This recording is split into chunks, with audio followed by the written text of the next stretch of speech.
Morning பிரேக்ஃபாஸ்ட்டுக்கு கீரை சப்பாத்தியும் soya கீமாவும் தான் ரெடி பண்ணியிருந்தேன். இந்த கீரை வந்து கொல்லைக்கீரைன்னு சொல்லுவாங்க, ஊர்லேருந்து கொண்டு வந்தது. சோயா கீமாவுக்கு சோயா ஃபஸ்ட்டு வேக வச்சுட்டேன், மில் மேக்கர். கீரை சப்பாத்திக்கு ஃபஸ்ட்டு கீரையை வேக வச்சு எடுத்துகிட்டு அது கூட ஒரு துண்டு இஞ்சி 2 பல் பூண்டு போட்டு நல்லா ஜூஸியாக அரைச்சிட்டு அதை அப்படியே மாவில் ஆட் பண்ணிவிட்டு யூஸ்வலாக நம்ம எப்படி பிசைவோமோ அந்த மாதிரி பிசைஞ்சு எடுத்துக்கணும். அடுத்தது கீமாவுக்கு வந்துட்டு 2 பெரிய சைஸ் வெங்காயம், 3 தக்காளி வந்து நல்லா ஜூஸியாக அடித்து எடுத்து வச்சுருக்கேன்.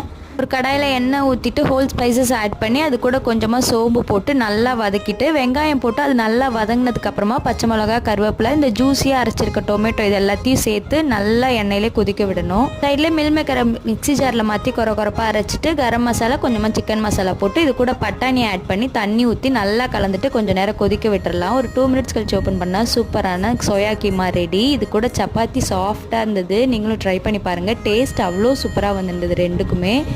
இது கூட ஒரு எக் ஆம்லேட் வச்சு சாப்பிட்டு டின்னரை சூப்பராக முடிச்சாச்சு.